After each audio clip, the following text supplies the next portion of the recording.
بسم اللہ الرحمن الرحیم۔ السلام علیکم ورحمۃ اللہ وبرکاتہ۔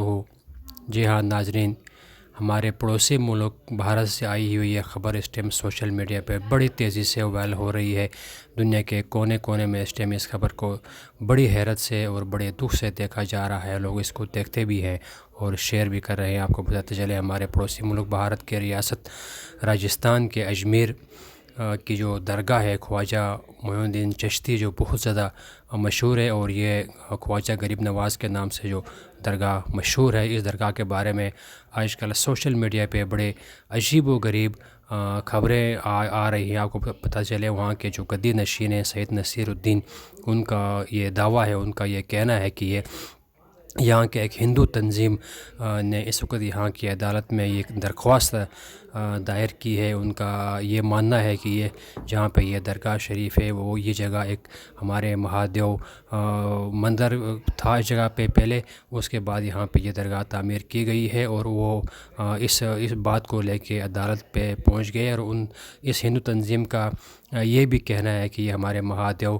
راجمان کی جائیداد ہے، اور اس جگہ پہ مندر ہوا کرتا تھا جہاں پہ ابھی درگاہ بنی ہوئی ہے۔ آپ کو بتاتے چلیں کہ وہاں کے جو اس ٹائم موجود گدی نشین ہیں سید نصیر الدین صاحب، ان کا یہ کہنا ہے کہ یہ خبر بالکل سراسر غلط ہے۔ لوگ مشہور ہونے کے لیے اس طرح کی گری ہوئی حرکتیں کرتے ہیں، اور ہم اس حرکت کی بھرپور مذمت کرتے ہیں۔ ان کا یہ بھی کہنا ہے کہ ملک میں مذہبی جنون اس حد تک بڑھ چکا ہے کہ لوگ کسی کا طرح کی بھی بری خبریں پھیلانے سے گریز نہیں کرتے ہیں۔